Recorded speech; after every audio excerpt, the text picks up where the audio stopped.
So today, the video is really notes I was taking from many months ago. This is all regarding an other and him. His name is Aaron, but it doesn't matter his name. It's more like this is the experience I was having that I was making. But first, before that, I want to say this is, I had a talk with a man named Yosef Yitzchak Spector. And he was sharing with me, and I was thinking about it. Different trees need different light amounts. Different trees need different soil softness, and different trees need different temperatures, whether it's continuous warmth or cold dormancy.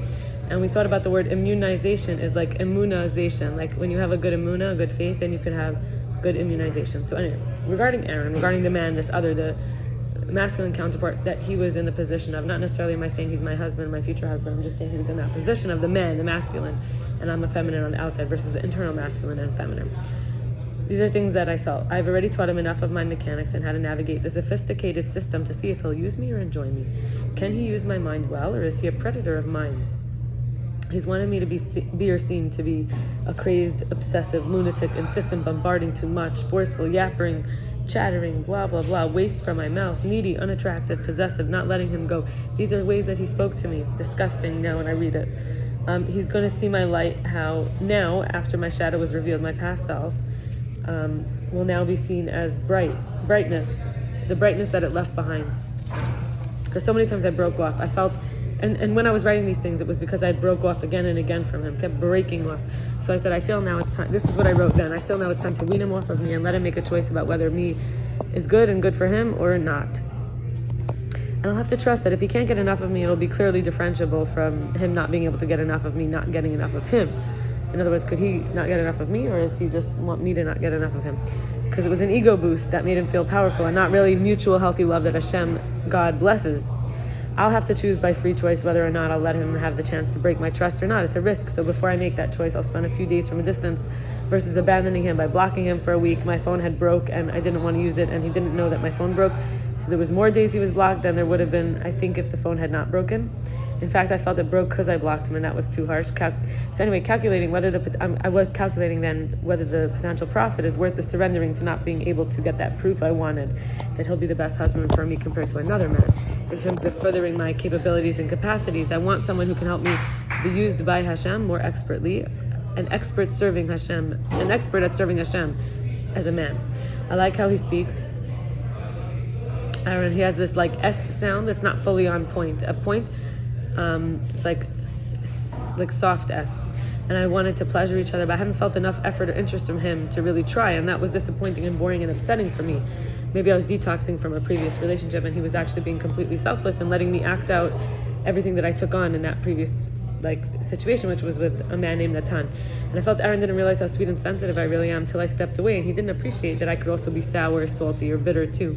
The same way Natan probably took me for granted at that time, but then afterward he had to face himself that he had shot himself in the foot.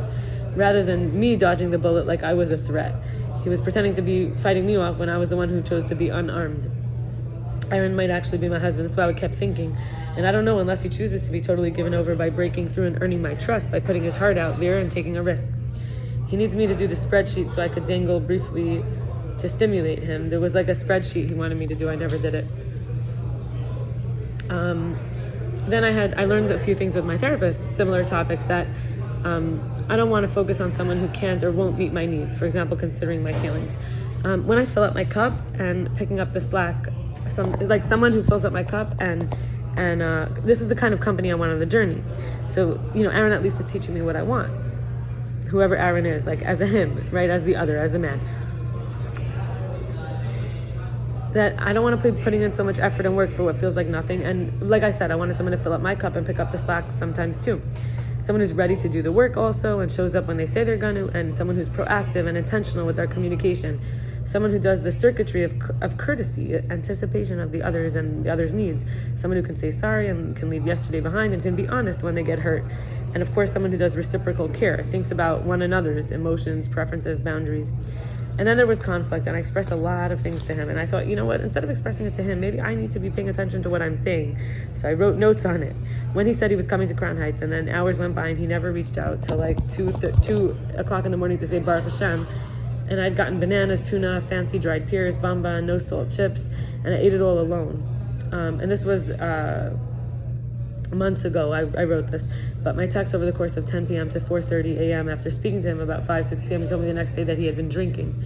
So although I took it all back the next day because he did tshuva by meeting with me and we talked about what's been going on for each side, and it was more pleasant and healthy than trying to work it out by phone, and we came to an understanding. I had never heard back.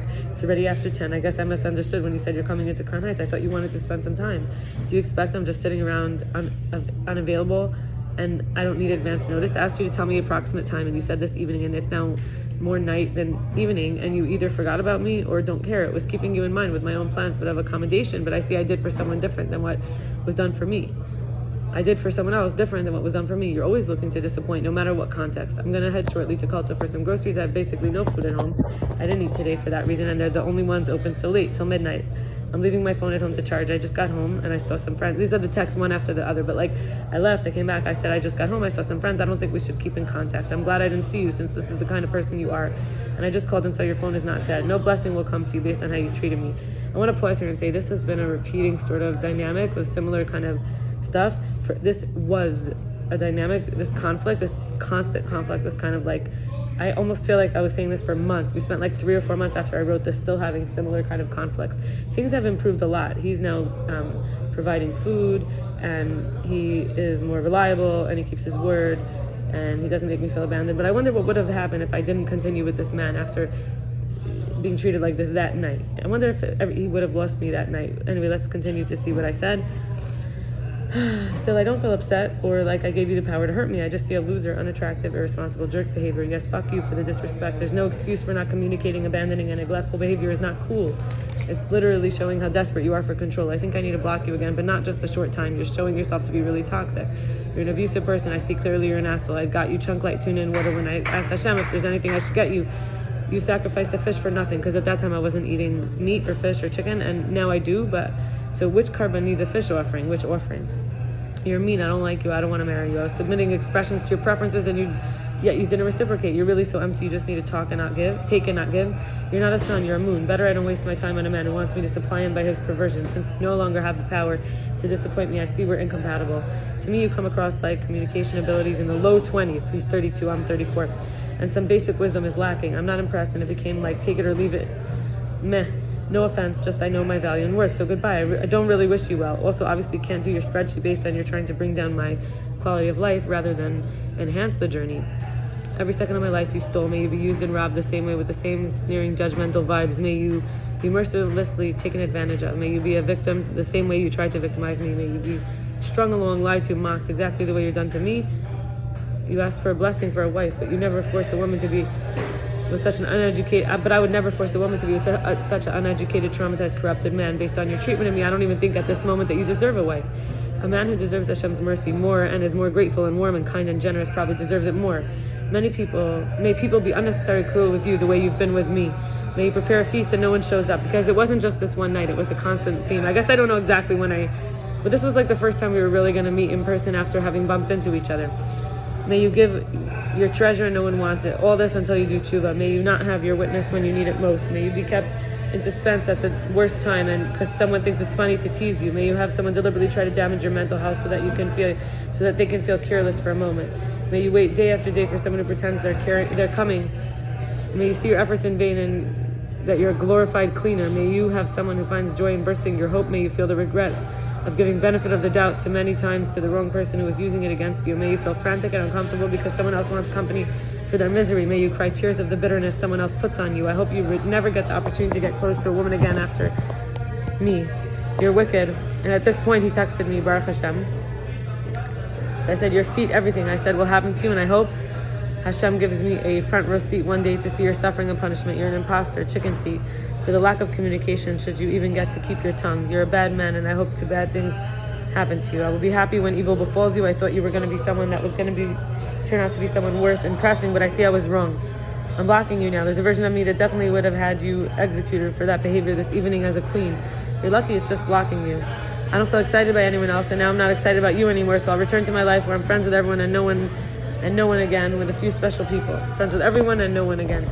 You're blocked. I've made the disputed disqualification irrelevant. The disqualification was that he was saying he didn't know if I'm allowed to be with him because he's a kohn, and a kohn is not allowed to be with someone who had relations with a non-Jewish man, and I am a Baal Tshuva, and my past could be not as clear as maybe somebody else. Depends on who you ask and the details of what constitutes what, and if I would only have known everything about my life. So anyway, I had a talk with him, and then also with someone else. Red chases blue, and in general, red is the one that's like, we would say the infrared, and then we have ultraviolet is below.